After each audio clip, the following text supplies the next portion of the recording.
Sometimes it's better for me to just sit back, bite my tongue, and then in 4 years I'll be able to say what I want. There has been a gradual institutionalization of this code of conduct, the effect of which is to prevent people from ventilating their views. Bright students won't put up with it. Buckley Fellows believe that all perspectives must be heard and examined in good faith. They stand united against the formation of a liberal-only echo chamber at Yale. We disagree, we debate, and then at the end of the day, we remain friends. Hello, and welcome to Pod and Man at Yale, the official podcast of the Buckley Institute. I'm your host, Ari Schaefer, Director of Communications here at the Buckley Institute. Please subscribe to Pod and Man at Yale on the App Store, Spotify, or wherever you get your podcasts. And if you like what you hear, leave a review. Today, we'll be discussing student loan forgiveness with our esteemed panelists Anshul Guha, a junior, and Aron Ravin, a senior. So in true Buckley fashion, let's get right to it. On Friday afternoon, December 1st, the Buckley Institute is hosting its annual conference in New Haven. Join us for a day of all-star panels and top-tier speakers recognizing the 75th anniversary of Richard Weaver's Ideas Have Consequences. Get your tickets today at buckleyinstitute.com/conference. For today's episode, I'd like to welcome our student panelists, Aron Ravin, a senior. Hey, good to be here. And Anshul Guha, a junior. Hello, also good to be here. Welcome to Pod and Man at Yale. So on June 30th, the Supreme Court blocked President Biden's plan to forgive an estimated $430 billion in student loan debt in the 6-3 decision. Before we look at the legal, economic, moral, ethical aspects of the student loan forgiveness program, can you guys tell me generally just what your thoughts are on President Biden's efforts to forgive student debt? Anshul? Yeah, I'm broadly against that effort to reduce student loan debts in that way. Primarily for two reasons, one moral, one economic. First, if you borrow money from somebody, even if it's the federal government, I would say both the borrower and the lender have a responsibility to make sure that lending gets paid back.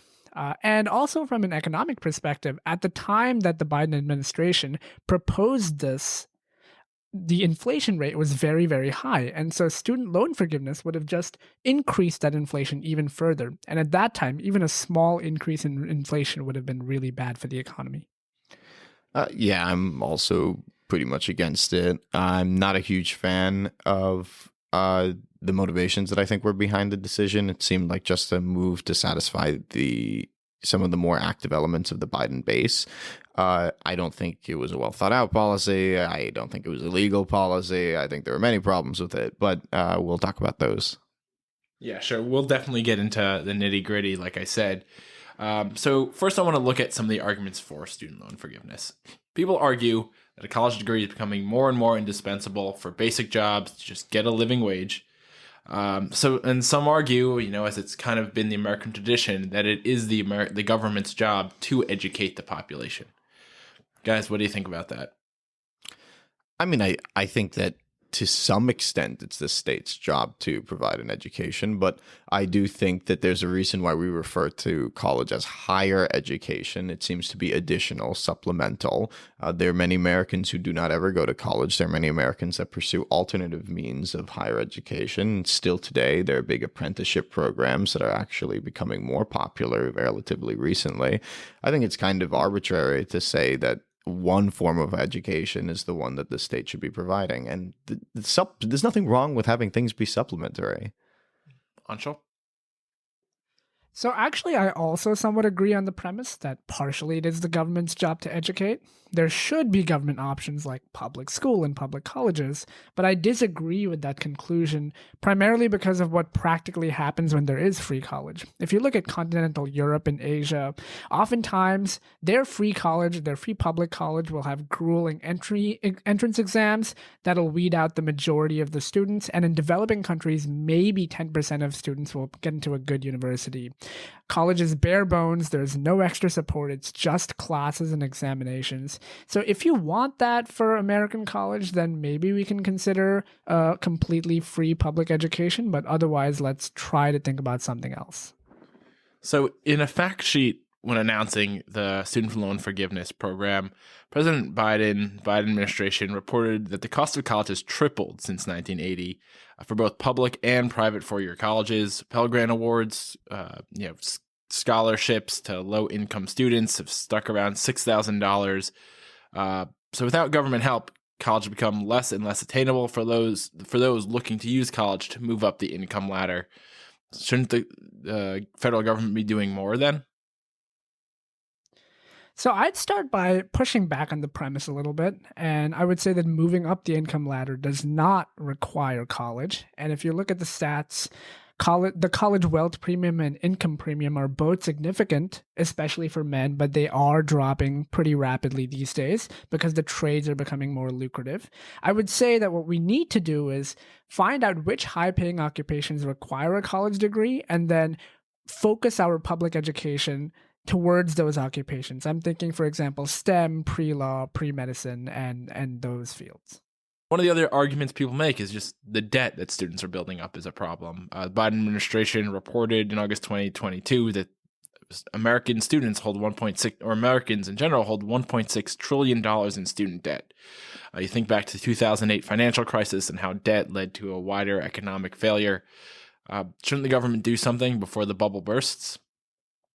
It depends what kind of debt we're dealing with, right? Like, debt isn't always bad.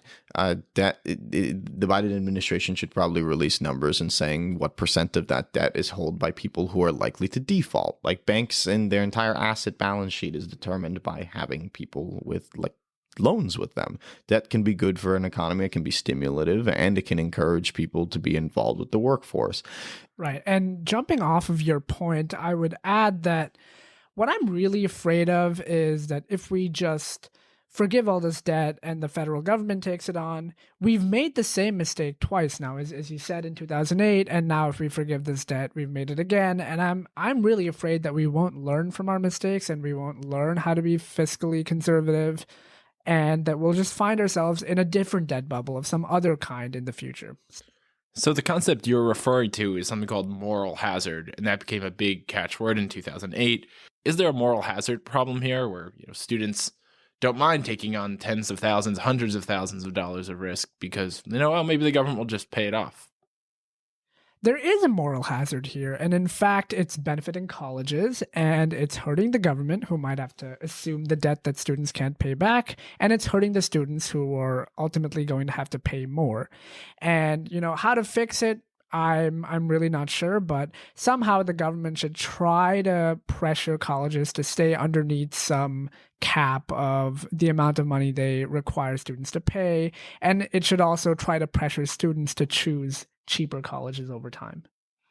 You think a better response would be, or one of the possible negative consequences could be things like university raise their prices more. You get, $80,000 a year for Yale, or, $60,000 or $70,000 for GW down in DC, because they know, we can get free debt easy from the government, and at the end of the day, someone's going to pay me.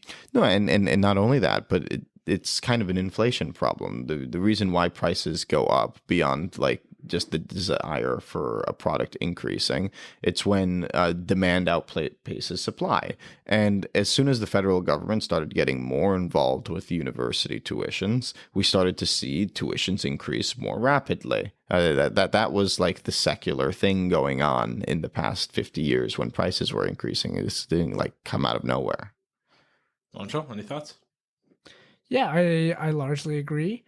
Although I would also say that perhaps it was time for the government to get involved just in order to allow more students to take on the debt in order to go to college. I mean, I'm sure you know that a lot more people are able to go to college now than before the 1950s, primarily because of, things like the GI Bill or things like student loan debt. And, these things have been very helpful to American society. Yeah, 100%. And I don't want to oppose those things. It's just that's exactly why the idea that the federal government needs to step in because college is getting too expensive is like an oxymoron, because the federal government is the reason why college has become so expensive.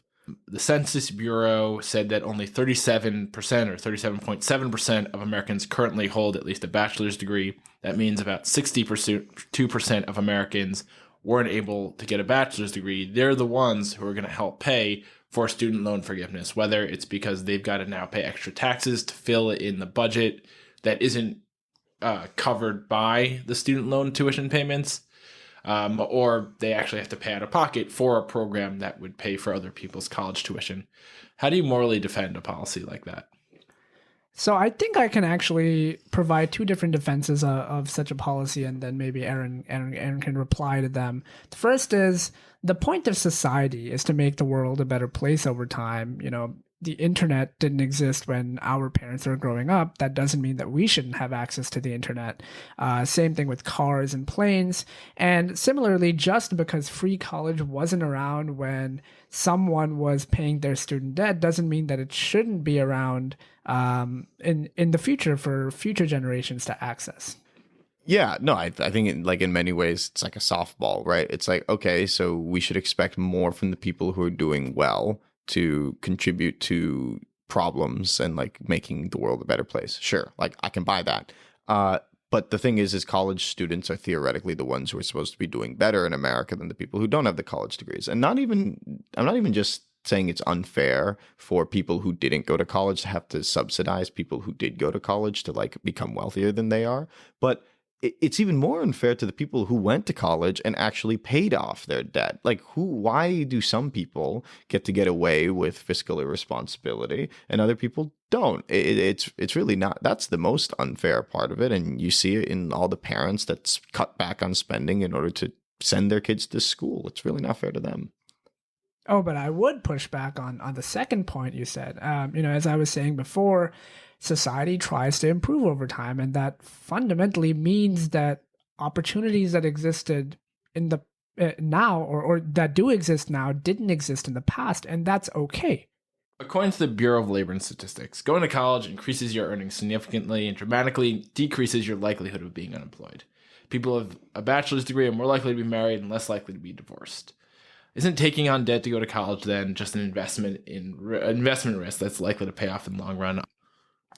I think I come down somewhere in the middle of this. I would say it is an investment, but it's an investment in a signal for the future. I don't necessarily think that college has some kind of profound impact on one's life. If you're not a good person before college, you probably won't be a good person after college, and and vice versa. But other people might think that you're a better person because you went to college, and that is useful, and so maybe you should pay for it.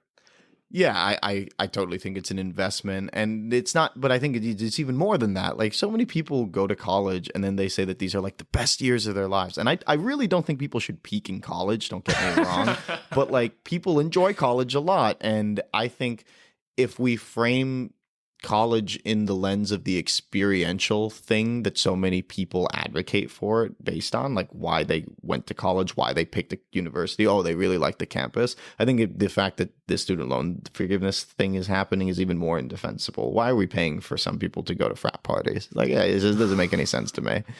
Last, looking at like the basics of the student loan forgiveness, I want to look at the legal side of it. So when the Supreme Court overturned the student loan forgiveness program, or I guess blocked it rather, Chief Justice Roberts, writing for the 6-3 majority, said the question here is not whether something should be done, it is who has the authority to do it. In this case, Congress is who the Supreme Court, or who Chief Justice Roberts thought should be able to do this, not the White House. Democratic Speaker of the House Nancy Pelosi said the same thing in July 2021, that only Congress can do student loan forgiveness. Not asking you to argue with the Supreme Court, obviously, or as former Speaker of the House, but do you guys agree, disagree with that approach to how this was done? If we think about why the Biden administration claimed it could do this, it becomes even more ludicrous. This whole student loan relief thing was done using COVID-19 as a justification, that this was like COVID relief. This was like after everyone was already pretty much vaccinated, and he's still pushing for this relief after we've mostly emerged from the consequences of the pandemic and an economic sphere. It's just unjustifiable to me from a legal perspective. With that, I want to transition to the next part of our discussion, and that's Yale's cost. Yeah, on paper, Yale puts tuition, room, and board for this year at $83,880. That's about $10,000 more than the average household in America makes. So we alluded to this before. Why do universities like Yale charge so much? Why do you think that high sticker price is a deterrent? No, absolutely not. And the reason why is because the 45% of Yale undergrads who do pay full price tend to come from very, very wealthy backgrounds. And Yale is a ticket into the political, economic, scientific, and cultural elite of America. And that ticket, frankly, is priceless. There are students who are getting a lot of aid, paying about $18,000 a year. But if you do the math, Yale says they, in 21-22, they brought in $462 million in tuition. You do the math, if you assume every student were to pay $18,000, it's only $177 million. So that means there's a decent portion of the student population who's covering the other $300 million in tuition. Is it worth it for those students? I think it's worth it. I think that if one wants to with a Yale degree and like doesn't totally slack off while they're here, it gives opportunities in the job market that I would have never had otherwise. I'm a senior. I thankfully have a job lined up after graduation. Congrats. Thank you. And I don't think I would have gotten it without the Yale degree, especially not as a history major. I'm working in finance with the history degree. I don't like that's nuts. Anshul? Yeah, and to echo all of your points, Yale really does open up a lot of doors. There are a lot of new people and new ideas that you'll discover here, and I personally think it does make the sticker price of Yale worth it. So just one last curveball, I guess, and more focused on Aron because he brought up these 2 points, but Anshul, you're also more than welcome to answer. If you had to put a percentage of blame for high tuition costs on, the public's willing to pay for it versus government providing easy credit, how would you split that up? I'll add a third party there with like universities demanding more and more information from the public that allows them to charge more. I think that last one is probably accountable for like half of it. And then like the federal government involvement is probably like, I don't know, like 40%. And then the public is like maybe 10% to blame. If the United States government really wants to protect consumers here, they should limit universities' ability to ask for the financial information of people and have scholarships and all that jazz done through more third-party organizations. That would be a complicated thing to be implemented, but the reason that these schools can raise this tuition in this way is because they think that they can still admit low-income students at any sticker price. Oh, absolutely. I'd just like to reiterate one of the points you made and say that the public is not really, maybe even, I would put it at 0% for the public, because if you consider the people who are taking on this debt, it's 18 and 19-year-olds, it's recent veterans, and these people are generally less informed about the consequences of taking on debt than your average middle-aged American. So should we blame them that much for taking on this debt and for getting into a debt trap? I don't think so. I think I'm very sympathetic to their concerns. So do you think, so where do you put the blame then? With the government for providing the easy credit that students don't understand, or the universities for charging so much to begin with? 80% the universities, 20% the government. I understand the argument that the government should not provide easy credit and they should not going into the future. But, I guess for the blame, for assigning the percentage of blame, I would say that the intentions matter, and the government had good intentions, at least, of trying to get more people to college, whereas universities really did not have those noble intentions in mind. Well, thank you guys for indulging me on that last question. A little bit of a curveball and always kind of like, obnoxious thing to demand specific numbers, but you guys played along really well, so I appreciate it. And I want to thank you guys in general for, joining me on Pod and Man and Yale. This is a really interesting discussion. Yeah, thank you for having us. And thank you for having me. Now with that, let's get right to our interview with Adam O'Neill, who recently became the Washington correspondent at The Economist. At the time of the interview, he was serving as executive editor at The Dispatch and addressed our Lux et Veritas Leadership Fellows program. I'd like to welcome Adam O'Neill to Pod and Man at Yale. Adam O'Neill is the executive editor at The Dispatch, a position he has held since August 2022. Previously, Adam was an editorial page writer at The Wall Street Journal. Before that, he was an assistant op-ed editor. Prior to joining the Journal, O'Neill was a Vatican correspondent at the international TV news agency Rome Reports. Before that, he was a general assignment reporter at Real Clear Politics. O'Neill graduated from University of California, Irvine. And what's not included in this bio is that Adam was also for many years an instructor for an op-ed writers workshop with America's Future Foundation, which is where I first met him. Thanks so much for joining us. Great to see you again. Thanks for having me, Ari. It's good to see you after all these years. It's been a bit. So here at the Buckley Institute, the print media has a special place in our hearts. Bill Buckley was the head of the Yale Daily News way back when. Not too long after graduation, he founded National Review. You also have been working on journalism since college. What drew you to it in the first place? Yeah, it was a lack of other options. No, but really, I started as a biology major, and I quickly realized that I wasn't smart enough to be a biology major. No, but really, what I realized was I was spending all my time, instead of learning about organic chemistry or whatever, just reading the news, and I would say a lot of people read the news and shouldn't be journalists, but I got lucky in that I read a lot of news and I enjoyed doing it, and I enjoyed writing. So I got an internship at a radio station at the very beginning, and everything kind of went from there. And this is all I've been doing for more than a decade now.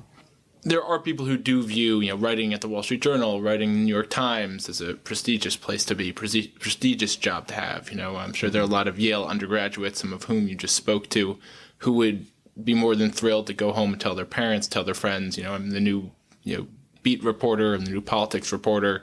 With, like I said, the Wall Street Journal, even National Review, something, the Atlantic, to the extent they do, the beat reporting. Why do you think being a journalist does have that cachet? Well, I should say I also kind of was excited to tell my parents when I got hired at the Wall Street. That's when they started to be like, oh, maybe you can make a living and you're not like an insane person for not having a hard science degree. But I think one thing that's cool is you kind of jump to the front of the line in terms of what you can do. So I think, when I was at Real Clear Politics, I was 21, 22 years old, and I was on, I was walking into an elevator and there were a bunch of senators in it, and that's because I was dumb and I walked into the senator-only elevator. Sure. But there's also, I could interview governors, right, and important people, and that's not something that a lot of, if you're 22 and you're in the same room as a governor, you're either a journalist or you're a staffer and you're sitting in the back taking notes or something for them, right? So being able to get in, and it's not about access, like, oh, how cool is it I'm hanging out with the governor, but actually being able to ask smart, powerful people difficult questions or interesting questions. That's really appealing. And, I have friends who are bankers, right, who move lots of money around, make a ton of money, and they just don't get to have those kinds of experiences. And so part of that's always been the appeal for me. And journalism I've been able to live all different parts of the U.S., across Europe, and that wouldn't have been possible in other industries, probably not, or at least not in the way that it worked out for me. Sure. And the flip side of that is that with that notoriety, with that public profile, journalists, can come under a lot of criticism, particularly during Trump's 2016 general election. And since then, particularly among conservatives, the journalism industry, journalists, writers have come under a lot of criticism. Why do you think that is?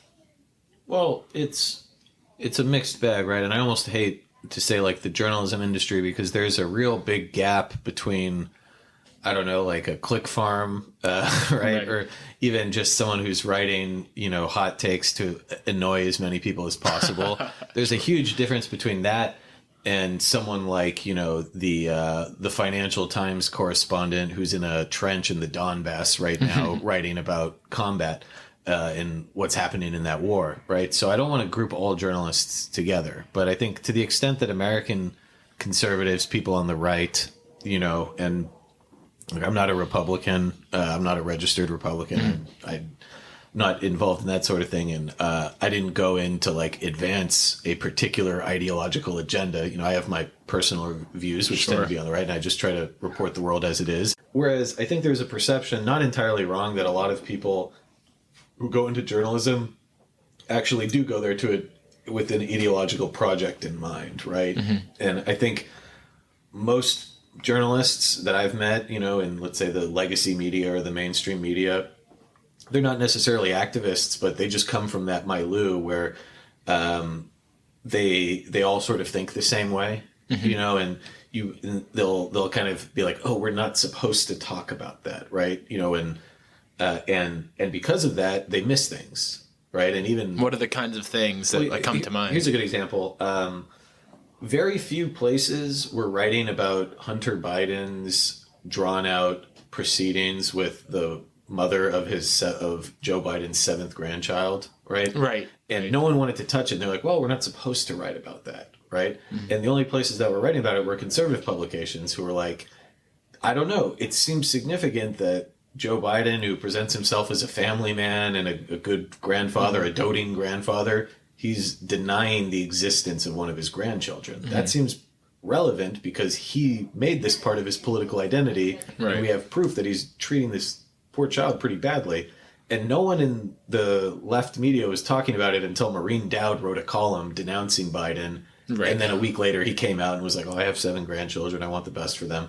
But a lot of conservative outlets were talking about it. So to that point, along these lines, in October 2022, Gallup poll found only 34% of Americans have a great deal or a fair amount of trust in mass media. Democrats have the most faith in mass media. 70% said they had a great deal or fair amount. Neither independents nor Republicans nor conservatives really had a large amount. Republicans said 14%, which, based on what you said, shouldn't surprise. Only 27% of independents trust mass media. Why do you think that divide is so strong? Well, I think it's you're more likely to trust the media if they agree with you anyway, right? Sure. So of course, center left people think the media is good because it confirms what they think, right? That this is painting with too broad a brush, right? But they might say that the media often points out all Republicans are bad and evil, right? And their policies are because they hate poor people and immigrants, right? Right. And if you see that in a lot of media, then you'd be like, yep, they're right. And if you're a conservative who happens to not hate immigrants or poor people and just thinks that there are better ways to deal with issues like immigration or poverty reduction, then you probably think, wow, the media is really unfair and untrustworthy, right? And I should say, though, what's interesting is there's still a big chunk of people who don't, and like the left wing of the Democratic Party sort of tends to dislike the media as much as really? A lot of conservatives do. Yeah, because they, if you're Bernie Sanders, right, you're kind of a fringe character in American political life, at least in, even so, he couldn't even win a Democratic nomination, right? Right. Against, he came close. Against historically weak candidates like Hillary and Joe Biden and Hillary Clinton. But he looks at the media and it's like, man, they're so biased because everyone in the media thinks we should have a military, and that's a slight exaggeration, right? But that's like kind of like there's not too much. Yeah, and there's the old joke that the second most pro-capitalist political party in the world is the Democratic Party, right? Because America is such a capitalistic nation, so those guys look at the media and they don't trust it either. And that's why guys like Glenn Greenwald have nice things to say about Donald Trump sometimes, because they're quite different politically, but they agree, like, the corporate media is full of it, right? So, kind of looking at a different aspect of this, a lot of people come through Buckley or think tank, senior fellows, writers. One of the people we've had over a few times, Yuval Levin, American Enterprise Institute. I don't know if you're familiar. One of the best people in DC. Really, right. I've never met him personally, but we have a bunch of mutuals, and I just had nothing but nice things to say about that guy. He's absolutely wonderful. Every time we've worked with him, only the highest praise for him. He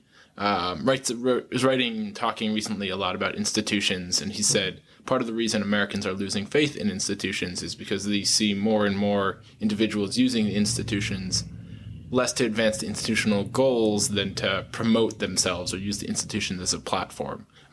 So do you think that kind of, tendency to use the, not advance like the goals of the New York Times or the Wall Street Journal, but rather to use those outlets to kind of promote a personal brand might be hurting the perception of the industry as well? Yeah, and I would say, it does. I mean, 100% social media doesn't help. And this is something a lot of conservatives have pointed out, that in the past, you'd read a New York Times article maybe, or a Washington Post article, and you'd be like, God, this guy's such a biased hack, right? He's like, guys, what a dishonest guy this reporter is, or a woman this reporter might be. But you wouldn't really know, right? You just read it and you'd be like, I could tell this person just hates Republicans. And then now you can log on to Twitter, and my dad, who is a consumer of news, is not much of a writer, but he's not a journalist. He can log on, and he lives in Southern California, and he follows a bunch of LA Times journalists, and he's like, wow, these people really have a lot of contempt for me. I don't tweet myself because I have political views, right? We all do, and I can talk about them. You can look where I've worked, and you can kind of guess, and you can see some of my bylines, but I'd much rather let the work itself speak for me than some tweets, and which may or may not reflect what I'm actually thinking a week later after I tweet them out. And I think the industry would be a lot better off if people followed my way of doing things. But obviously, I have not had a ton of success in getting other people to stop tweeting. I know you talked to some of the Buckley fellows about this, but you worked on the opinion side of the Wall Street Journal. What are some quick insider tips, if you can give them, on how to get published, or how someone would get published at the Wall Street Journal? Sure. Let me just let me pull it out here and just get my bank account number and just the routing number as well, and I'll be happy to provide you some secret tips to get published. Secret guides. No, look, I would say if you want to get published, that's sort of what we were talking about earlier in the workshop that we were talking about, and I went on like a 20-minute rant about that by itself, so I won't go too deep, but I'll just say know the publication, know what they run, and make sure that what you're pitching them is the kind of thing they would run, and that they haven't already run it before. And be very clear to who you're pitching to, why you're the person to write it. Not like, oh, I just graduated from Yale with a degree in history, so let me write about the historical background of presidential debates. Like, that's not really a good qualification, right? But if it's like, oh, I go to Yale, and some speaker recently got hounded off of campus or something like that, and I was there and I saw it and I have all these details. Would you like me to write an op-ed for you about what happened? That's more persuasive. You could say, hey, I've got this new information that no one else has. I'd like to write an op-ed about it. And ideally you should attach the op-ed. Pre-written kind of thing. Yeah, 100%. When you're just starting out, you should pre-write your op-eds. Okay. Yeah, not just send them an idea, because if you're an editor, you're like, oh, that's a good idea. I don't know if you can pull it off, but they're going to ask for the full thing before they can commit to using it anyway. And just one last question. We are the Buckley Institute. Do you have any personal connection to Buckley or National Review? Anyway, especially, being a journalist, that he's, or his, many things he's done in his life have impacted you? Yeah. Well, I should say it's a good question, because if anyone says no, then they're lying or they're just ignorant, because there's no conservative who you guys are going to come bring in, or person on the right who hasn't been touched by Buckley in some way. For me, it was a couple of things. So I never worked for NR, and I've never published with them. And it feels like that's like a hole in my resume, because I feel like all my journalist friends have at some point written for NR or worked for them. But I've read it for a very long time. And it goes way back in our family. I mean, I think my dad told me in the 70s, he went and watched William F. Buckley. He went with his dad to go see a talk that he gave at the University of Redlands or something like that about taxes. And, my dad told me when he was in college in the 70s, 80s, he would read the print edition of National Review, and it was just soaking up so much good information. And this was before the rise of places like the Dispatch or all the other conservative outlets. I guess commentary was around at that point. But a lot of the media landscape was not as fractured and diverse as it was now. And that was like a breath of fresh air. And for me, my version of that, I wasn't reading the print edition, but I was reading the Corner when I was in college. So that would have been 2010 to 2013. And I was reading it pretty much every day, every post. Well, thanks so much. I appreciate you coming on. Again, Adam O'Neill, executive editor at the Dispatch. Appreciate you joining us. Thanks for having me. That's another fun episode of Pod and Man at Yale. Hit the subscribe button if you haven't already, and always remember, for God, for country, for Yale, in that order.